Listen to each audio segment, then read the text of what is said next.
નમસ્કાર દર્શક મિત્રો, હું છું આપની સાથે યશ ગુપ્તા. આપ જોઈ રહ્યા છો પ્રકોપ. કલોલમાં આજે પડેલા મુશળધાર વરસાદને કારણે રેલવે પૂર્વ વિસ્તારમાં આવેલી વિવિધ સોસાયટીઓ અને વિસ્તારોમાં ભારે પાણી ભરાવાની સમસ્યા ઊભી થઈ છે. આયોજનનગર, મજૂર housing, Amrutkunj society, Azadnagar, Umiya honest Nagar, park પાણીમાં, દીવડા, તલાવડી વિસ્તાર, પંચવટી અને કોબરા સર્કલ જેવા વિસ્તારોમાં પાણી ઘૂસી જવાથી રહીશોને ગભરામણની સ્થિતિમાં મૂકવું પડ્યું છે. આ પાણી ભરાવાના કારણે અનેક ઘરોમાં પાણી ઘૂસી જવાથી ઘરકામની વસ્તુઓને મોટા પ્રમાણમાં નુકસાન થયું છે. ટીવી, ફ્રીજ, અનાજ અને અન્ય ઘરેલું સામાનને નુકસાન થવા પામ્યું છે. રસ્તાઓ પર પાણી ભરાતા વાહન ચાલકોને પણ હાલાકીનો સામનો કરવો પડી રહ્યો છે અને રાહદારીઓ માટે પણ ચાલવું મુશ્કેલ બન્યું છે. સ્થાનિકો આ પરિસ્થિતિને કારણે તંત્રની બેદરકારીને માટે આક્ષેપ કરી રહ્યા છે અને તેઓએ તંત્ર પાસેથી ઝડપથી સમસ્યાનો ઉકેલ લાવવાની માંગ કરી છે. પ્રકોપ ન્યૂઝ કલોલ. કલોલ પૂર્વમાં આજે એક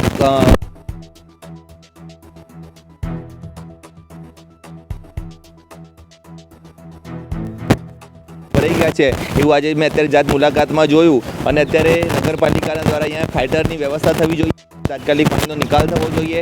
આયોજન નગર આજે કોર્ટ બનાવવામાં આવ્યો છે. કોર્ટના કારણે પણ પાણી વધારે પડતું પહેલાં નિકાલ થતો હતો, અંદર ઘૂસી ગયા છે, જેના કારણે લોકોના અનાજનો બગાડ થયો છે, એ લોકોના મરી મસાલાનો બગાડ થયો છે, લોકોના ફ્રીજ સુધી અને કોર્ટ સુધી પણ પાણી આવી ગયા છે. એટલે અને અહીંયા સ્થાનિક જે આપણે જોઈએ તો અહીંયા વર્ષોથી એના સાપનો પણ ભય રહેલો છે. તો આયોજન નગરની અંદર હવે જ્યાં પાણી છે તો ઘૂંટણ સુધીના પાણીની અંદર સાપો પણ લોકોના ઘરમાં ઘૂસી જાય એવી ભીતિ ફેલાયેલી છે.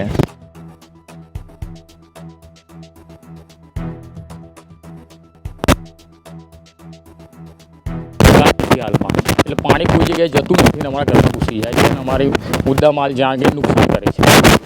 નુકસાન થયું છે. નુકસાન અંદાજિત જે ઘરના ફૂટની અંદર વસ્તુ પડી હોય બધું બગાડી દીધેલું છે પાણીના કારણે.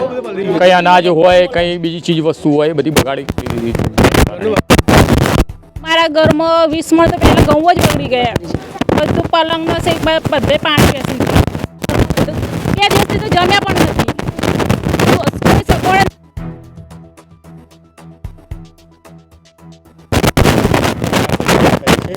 એના તરફથી કોઈ સહાય જ નથી મળી, કોઈ આવતું જ નથી. આ પાણી કેટલું ભરેલું, કોઈ સહાય જ નહીં અમારા.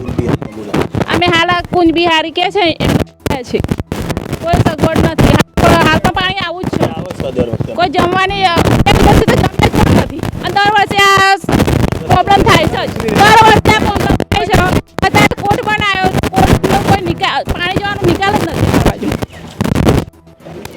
અમારા ઘરમાં તેલના ડબ્બા બગડ્યા, મરચું, મસાલા, હળદર, જીરું બધું બગડી ગયું છે.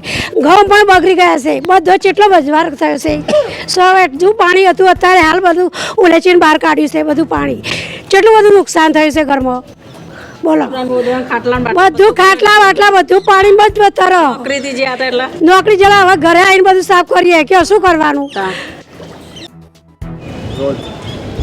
તમારા વિસ્તારમાં વરસાદી પાણી ભરાવાની સમસ્યા કેવી છે? વર્ષોથી એ જ પરિસ્થિતિ છે. આજે બી ભરાયેલું છે, તમે જોઈ શકો છો. પાણી કેટલી જગ્યાએ ભરાયું છે, લોકોના ઘરમાં પાણી ઘૂસી ગયું છે. તંત્રના ઘણી વખત રજૂઆત કરી. આના પહેલાં બી આપણે એક વખત ઇન્ટરવ્યૂ આપ્યું હતું, એની અંદર પાણી બતાવ્યું હતું, એ લોકોએ નિકાલ ના લાયા. મેઇન વસ્તુ છે નગરપાલિકાનો ભ્રષ્ટાચાર. ભ્રષ્ટાચારથી નગરપાલિકા ખદ બધેલી છે. એટલી બધી ખદ બધેલી છે કે કોઈની લિમિટ નહીં. અત્યારે કોઈ સાંભળવા તૈયાર નહીં. એક સોસાયટીમાં 2-3 ગટરો નોખેલી છે, પછી કોઈ લેવલિંગ નહીં.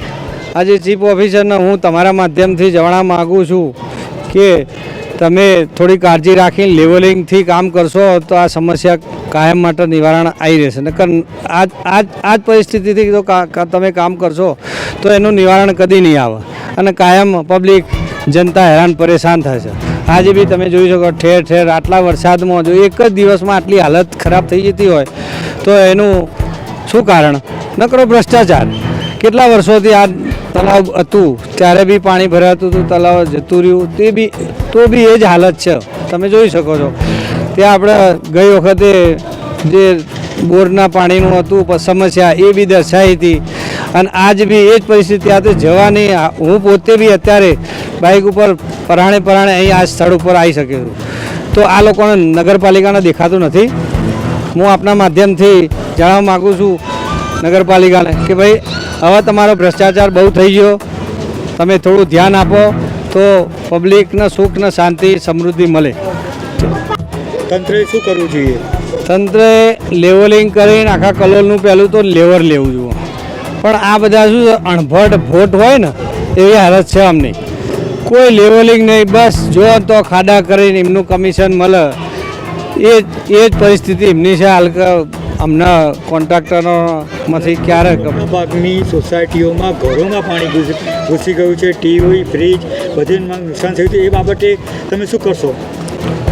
એ તો આપણે શું કરીએ, આપણે તો મીડિયાના માધ્યમથી તમારા જેવા મીડિયાના માધ્યમથી એમને જાણ કરીએ, પણ જાગે નહીં તો આ ના પરિસ્થિતિ રહેવાની. ભ્રષ્ટાચાર હશે તો સુધી આ કશું જ કોઈ પરિસ્થિતિનું નિવારણ નહીં આવે, આજે બી નહીં આવે ને ભવિષ્યમાં બી નહીં આવે. એટલે પબ્લિકને હવે જનતાને જાગવાની જરૂર છે અને આમની સત્તા પરિવર્તન લાવવાની જરૂર છે તો અમની આંખો ખુલશે. અમે બહુ હાલાકીને વેઠી રહ્યા છે અત્યારે હાલમાં.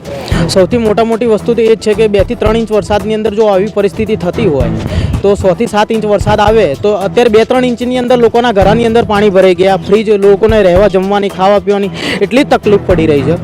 એટલે ખરેખર તંત્રની ઘોર બેદરકારી છે, કારણ કે 2-3 ઇંચ વરસાદની અંદર જો ગટરો પાણી 3-3 દિવસ સુધી કાઢી ના શકતા હોય તો આ તંત્રની બહુ મોટામાં મોટી મૂર્ખામી કહેવાય. કારણ કે પબ્લિક એવી જિંદગી જીવી રહી છે ને એ તો તંત્રને ખબર જ નથી.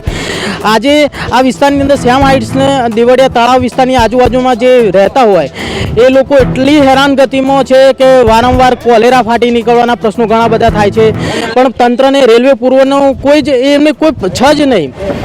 રેલવે પાછળ લોકો માણસો રહે છે એવું તો કશું એમને છ જ નહીં. એટલે આ તંત્રની એટલી ઘોર બેદરકારી છે અને ચીફ ઓફિસરને વારંવાર રજૂઆતો કરી, નગરપાલિકાના પ્રમુખશ્રીઓને પણ વારંવાર રજૂઆતો કરી, પણ આ પ્રશ્નનો ઠેરના ઠેર જ છે અને પબ્લિક હેરાન થતી રહે છે.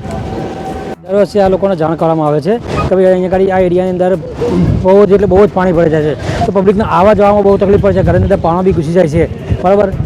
વાસણ જે આવતા જતા હોય તો એ લોકોને બી બહુ તકલીફ પડે છે શું, પણ એમ છતાં હજુ સુધી એનું કોઈ નિરાકરણ થતું નથી. તો અમારી હજુ બી એક રિક્વેસ્ટ છે અંદર કે મ્યુનિસિપાલિટી અને કર્મચારી એનું જે બી થતું હોય એ નિરાકરણ કરે છે. અત્યારે વરસાદ ધીમો પડ્યો છે, આપણે જોઈ શકીએ છીએ ઘરમાં પાણી ભરાઈ ગયું તો શું તંત્ર આવ્યું છે ખરા હજુ સુધી?